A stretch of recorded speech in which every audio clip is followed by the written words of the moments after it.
Alhamdulillah kita bisa melanjutkan kembali pembahasan kita berkenaan dengan surah Al-Fatihah. Iyyaka na'budu wa iyyaka nasta'in. Hanya kepada Allah Subhanahu wa taala kita menyembah, kita beribadah, dan kepada Allah kita meminta pertolongan. Terkhusus pertolongan untuk mencegah nafsu daripada perbuatan dan tidak baik yang ada di dalam diri kita. Sehingga berhati-hati kita terhadap nafsu, karena nafsu ini akan selalu mengajak kita untuk melakukan perbuatan yang tidak baik. Nafsu ini adalah musuh kita yang paling suka membuat mudarat. Cobaannya yang paling berat, yang paling sulit merawatnya, yang paling sulit memeliharanya, yang paling susah mendidiknya, penyakit yang paling parah dan paling sulit untuk mengobatinya. Baginda Rasulullah SAW bersabda, "A'dal a'da nafsuka allati baina zambaik." Musuh yang paling musuh di antara segala macam musuh adalah nafsu engkau yang ada di dalam badan engkau sendiri. Sehingga kalau kita bisa melawan nafsu kita, kalau kita bisa mendidik nafsu kita, mengarahkannya ke jalan Allah, maka itu adalah jihadul akbar, jihad yang paling besar. Nafsi ila madurri da'i tuksil asqami auja'i kaifatiyani min aduin iza kana aduin baina al-dala'i. Nafsuku selalu mengajakku berbuat yang merugikan diri, memperbanyak penyakitku, bagaimana daya dan upayaku menghadapi musuh yang berada di antara tulang-tulang rusuk. Hingga demikian itu kita sangat memerlukan bantuan serta pertolongan daripada Allah Subhanahu wa taala.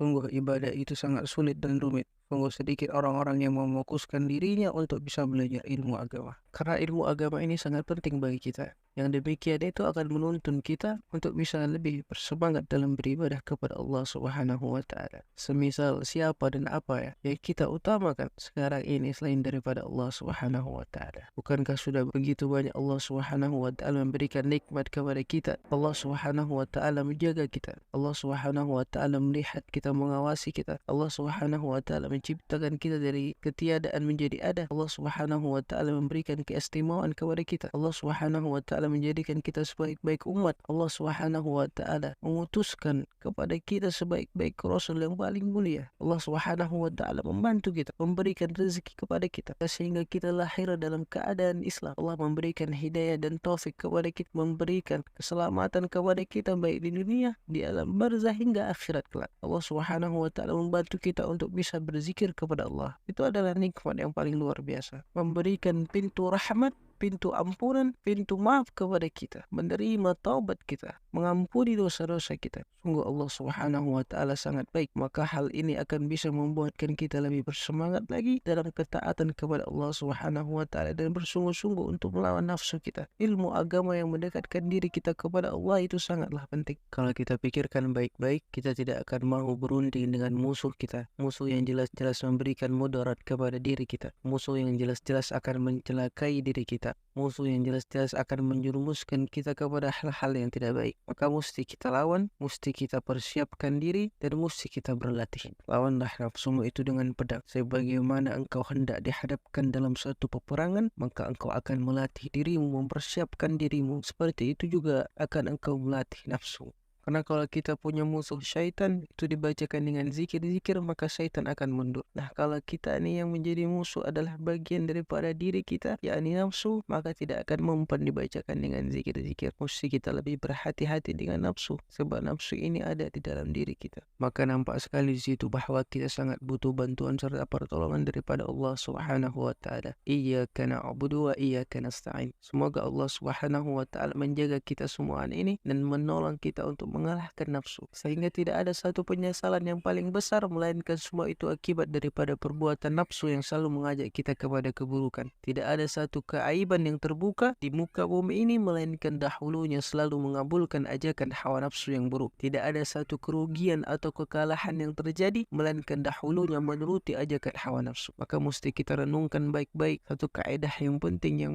membuatkan kita tersadar, yakni apabila kita mau memperhatikan, tentu kita mengetahui bahwa asal muasal fitnah, asal muasal perkara maksiat, terbukanya aib, kehinaan, kerusakan, dosa dan segala macam yang terjadi sejak permulaan makhluk itu diciptakan sampai nanti hari kiamat, sumbernya adalah akibat daripada meluruskan nafsu. Maka berhati-hatilah selalu dan mintalah pertolongan kepada Allah Subhanahu wa taala. Iyyaka na'budu wa iyyaka nasta'in. Baginda Rasulullah sallallahu alaihi wasallam bersabda dalam sebuah hadis, "Al-mu'min baina khamsin fa'dain." Orang yang beriman itu hidup di tengah-tengah 5 kesulitan, 5 kepayahan. Yang pertama, mu'minan yahsu, orang yang dengki kepadanya. Nah, itu pasti ada. Bila kita hidup di tengah-tengah masyarakat, pasti ada orang yang dengki dengan kita. Nah, itu yang mesti kita hadapi. Menghadapi orang yang dengki kepada kita itu sangat sulit. Kenapa? Karena kalau kita ni dapat nikmat, ianya tidak terima. Kalau kita dapat musibah, ianya suka, gembira hatinya. Maka hadapilah dengan sabar dan mintalah bantuan serta pertolongan daripada Allah Subhanahu wa taala. Dan kemudian yang kedua, wa munafikin, orang-orang munafik. Karena ia pasti tidak akan suka dan tidak akan setuju kalau kita ni rajin beribadah kepada Allah Subhanahu wa taala. Maka hadapilah dengan sabar dan taat kepada Allah. Kemudian yang ketiga, wa kafirin yuqatiluhu, orang-orang kafir yang selalu memerangi kita, baik dengan pedang, baik dengan ekonomi, baik dengan budaya,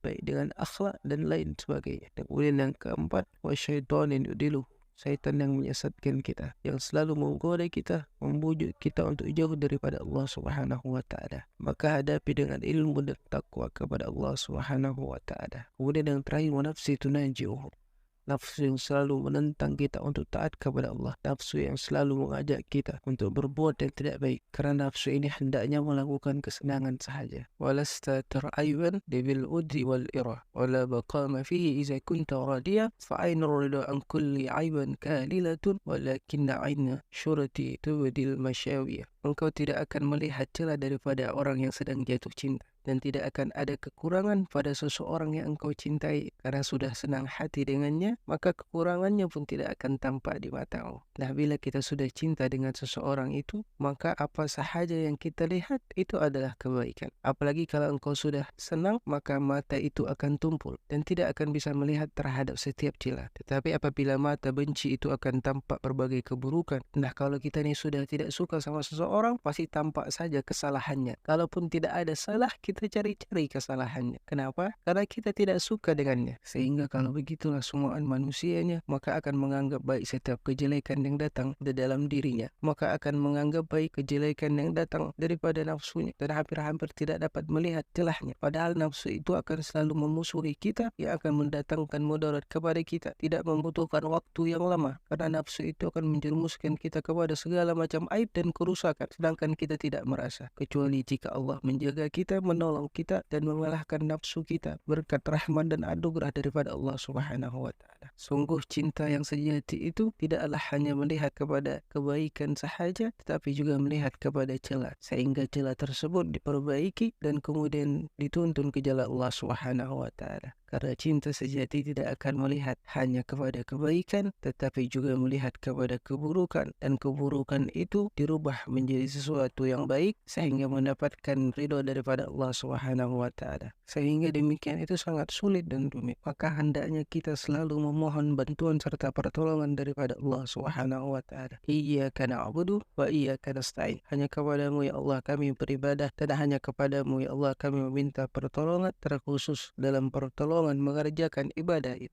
Nah, apabila kita sudah rajin memohon kepada Allah Subhanahu wa taala, meminta bantuan serta pertolongan kepada Allah Subhanahu wa taala dengan bersungguh-sungguh, dengan hati yang yakin, maka insya-Allah akan Allah kabulkan. Jadi yang dahulunya sering melakukan perbuatan dosa, sekarang sudah tidak lagi. Yang dahulunya sering sekali melakukan perbuatan buruk, perbuatan yang tidak baik, sekarang tidak lagi. Nah, apakah nafsu yang buruk itu sudah berhenti di situ? Maka sudah dipastikan jawabannya tidak. Maka ia akan mengarahkan engkau daripada masalah yang jauh lebih besar daripada masalah sebelumnya engkau hadapi. Mulai merasa diri lebih hebat, mulai merasa diri rajin menuntut ilmu, mulai merasa diri rajin beribadah, mulai merasa diri lebih baik daripada orang lain, dan lupa kepada Allah Subhanahu wa taala. Karena demikian itu akan bertamu kepada kita, maka mesti kita siap untuk menghadapinya. Kalau kita berada di tempat yang sunyi, tempat yang terkunci, maka hendaklah kita mengatakan di dalam hati kita, Allah Subhanahu wa taala mengawasi atas diriku, maka aku mesti berhati-hati dalam setiap perbuatanku. Kalau kita berada di tempat yang ramai, maka berkatalah di dalam hati kita,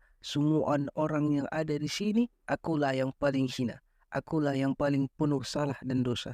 Allah Subhanahu wa taala menolongku, membantuku, memaafkan segala dosaku, dan Allah Subhanahu wa taala menutupi atas aibku. Maka aku pun hendaknya berterima kasih kepada Allah dan tidak merasa diri lebih baik daripada orang lain. Sungguh melawan nafsu itu adalah jihad yang paling besar. Baginda Rasulullah sallallahu alaihi wasallam bersabda, "A'dal a'da nafsuka allati baina zambaik." Musuh yang paling musuh di antara segala macam musuh adalah nafsu engkau yang ada di dalam badan engkau sendiri. Sehingga kalau kita bisa melawan nafsu kita, kalau kita bisa mendidik nafsu kita, mengarahkannya ke jalan Allah, maka itu adalah jihadul akbar, jihad yang paling besar.